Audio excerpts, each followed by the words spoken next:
Elhamdülillah ve salatu ve selamu ala Resulillah. Süyüklü Peygamberimiz Muhammed Mustafa sallallahu aleyhi ve sellem bir öne rahmat ayta albagan Allah'ın rahmatına жетпейт деген ekan.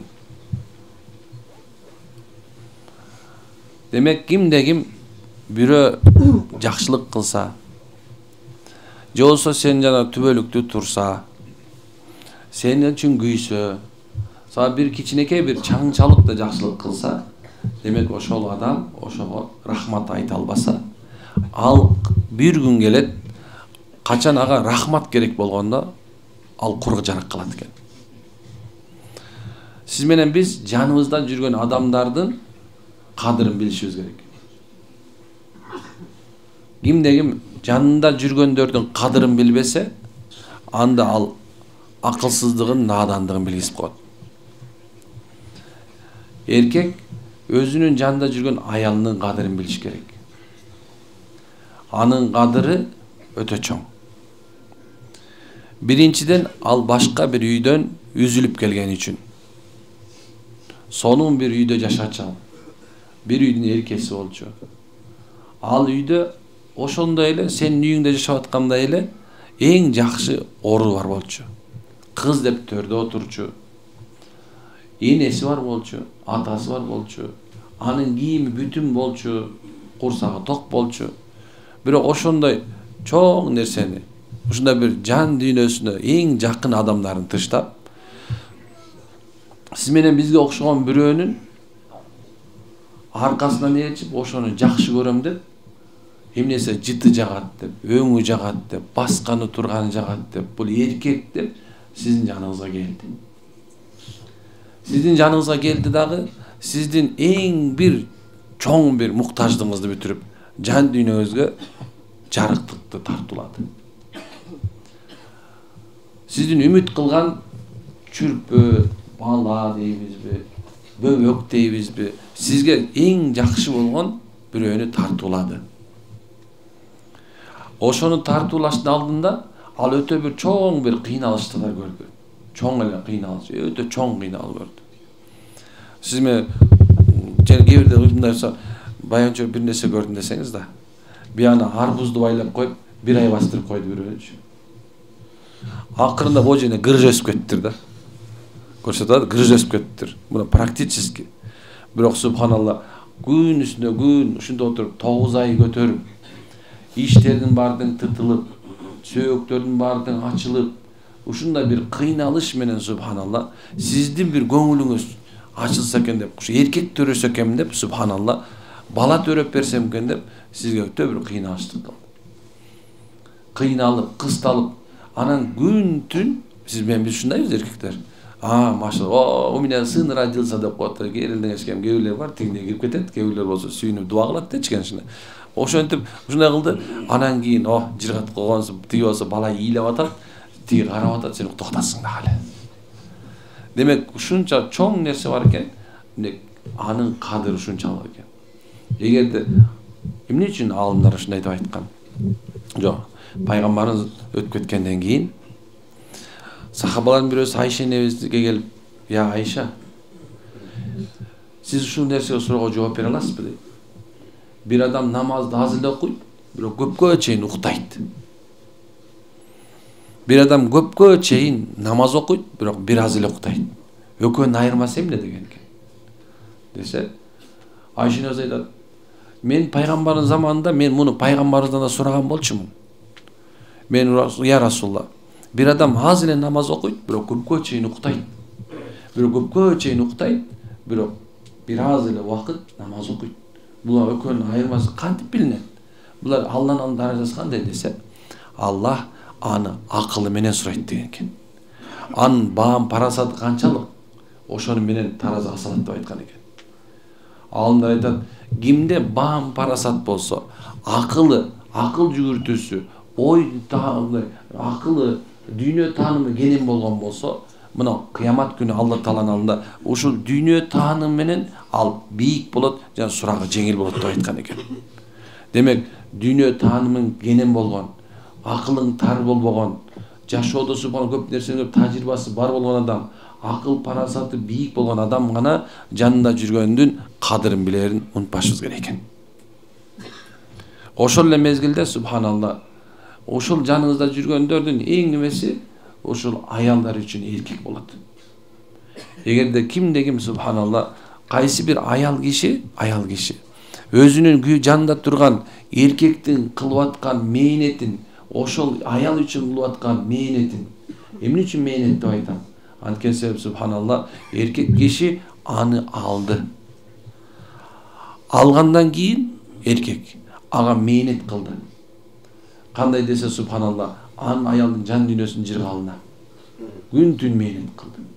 Ошол эмеде субханалла аны багуу үчүн адалдан табайын деп алыс сапарларда оор иштердин баарын кылып келип, эмнекен ушу үй бүлөмдү адалдан тапсам экен деп бакты.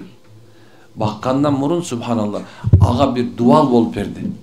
Анын жанында турган тирек болуп берди. Анын колдоочусу, коргоочусу болуп берди. Демек, Алла Таала эркекти, аялды экөөнү жөн эле жаратпаптыр. Демек, бири-биринин кадыры бар экен. Кадырдычы чоң нерсени издебейт акылдуу адам. Кадырды субхан кичинекей эле нерсесинен издейт. Кичинекей эле нерсе. Ай ушу мен үчүн ушундай кылып атат. Ай ушу мен үчүн момундай кылды деген түшүнүгү бар боло турган болсо, ушундай түшүнүк менен жай турган болсо, ошол үй бүлө өмүр бою субханалла бактылуу 50 жыл жашап 50 небере көрөт экен демек. Ошол себептен кимде ким жанындагылардын кадырын билип, ошолордун кылган жакшысына рахмат айта алса, демек субханалла ошол чыныгы момун болуп эсептелген туугандар. Көп адамдар ушуну билбейт, кадырын билбейт, билгиси да келбейт, ойлонбойт кээ бир адамдар. Боо свет аз мынакей өчүп калса эмне болот? Мунун кадыры ошол замат билинет. Азыр чөнтөгүңүздө акчаңыз толтура турат, ана ушул жерден бирөө түшүрүп алдыңыз бир жерге. Ошол замат акчанын кадыры билинет. Эгерде мынакей азыр көчөгүнүн ушундай бир күн жылуу болуп турган болчу. Күн жылуу болуп турган. Бирок бүгүн ушундай бир жаан жаап атат, суук болду. Күндүн кадыры билиндиби? Баана руа кирип кетпедиңерби? Көчөгүнө киргизе албай аткам туурабы? Карасаң кандай нерсе. Демек субханалла ошондой эле жаныңда жүргөн адамдын түрү кезинде кадырын билип калгыла. Жаныңда турган мезгилде кадырын билип калгыла.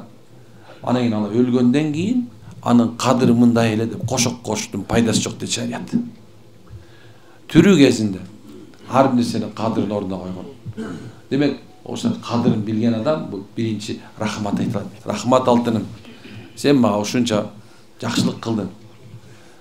Рахмат байке, рахмат ага, рахмат ата, рахмат кошунам деген сөздөрдүн бардыгы тең жөн эле айтылбайт.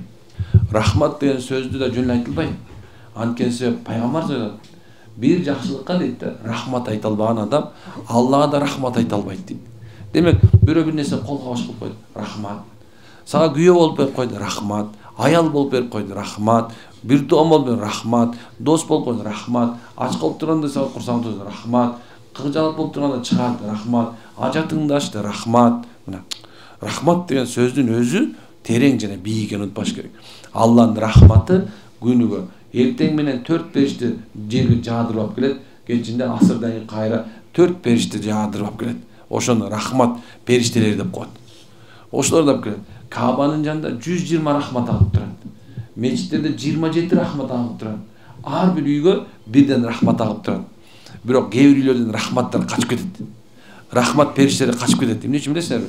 Кайсы үйдө жаңжал болсо, уруш боло турган болсо, талаш боло турган болсо, бир нерсени бөлө албай мурас талаш болуп аткан болсо, аял менен күйөө субханалла бири-бирин сендиректеп сүйлөп аткан болсо, кайсыда субханалла бири-бирине мухаббат болбосо, мына ал үйгө кирбейт, ал жерден качып кетет. Аялдын төбөсүндө, мына бул башынын төбөсү жагында бир бак боюндай Алланын берекеси, рахматы турат экен. Качан ошол рахмат аял киши күйөөсүнө баш ийип турган мезгилде түшө берет. Ошол аял киши эч нерседен кем болбостон үйүндө жатып эле ханышадай болуп колдоно берет.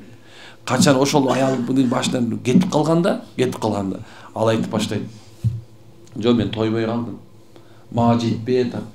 Мен жыргабай калдым деген сөздөр башталат.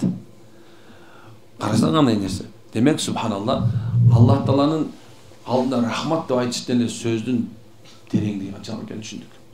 Демек мына ушул жерде да биринчи рахмат айталы. Алла Таала ушундай мына канчаңыздар келдиңиздер. Мына канчаңыздар субхана урушуп келдиңер. Канчасы субхана башка нерсе менен келди. Кээ бир адамдар ооруганда тегерек четтен карабай калат, туурабы? Тегерек четтен ооруганда башы оорубаган Кудай менен иши жок деп билесиңер, туурабы? Мени түшүнбөй атат деп. Жок, субханалла. Сени түшүнгөн үчүн туугандарың ушул жерге алып келди азыр. Жүрүч барып келеличи деп алып келди. Сени айыгып кетсе экен депчи. Кандай нерсе? Демек рахмат айтыш керек бекен. Кээ бирлердин достору алып келди. Жүрүч сен чөтө болбойт атат. Рахмат, машалла. Рахмат. Жөн эле рахмат эмес, субхана. Чоң рахмат. Билесиңби, чоң рахмат дейт. Чоң рахмат, машалла. Чоң рахмат. Демек, ушул сөздүн мааниси адамдын түпкүлүгүн субханалла тазартат экен. Рахмат айта алган адам, Кудайды тааныган адам экен, иншалла. Аракет кылабызбы? Анда субханака хамдик. Ашалла анта астагфирука ва атубу илейк. Аллахым баарыбызга рахмат айтышка мүмкүнчүлүк бер. Жана бизге рахмат айткандын баарын өзү рахматыңды берген. Ар бир журтубузга тынччылык берген. Элибизге Аллах береке берген. Ана апаат менен алыс кылгын. Кыйналып турган момун мусулмандардын үстүнөн кыйынчылыкты өзүң алып сала бер.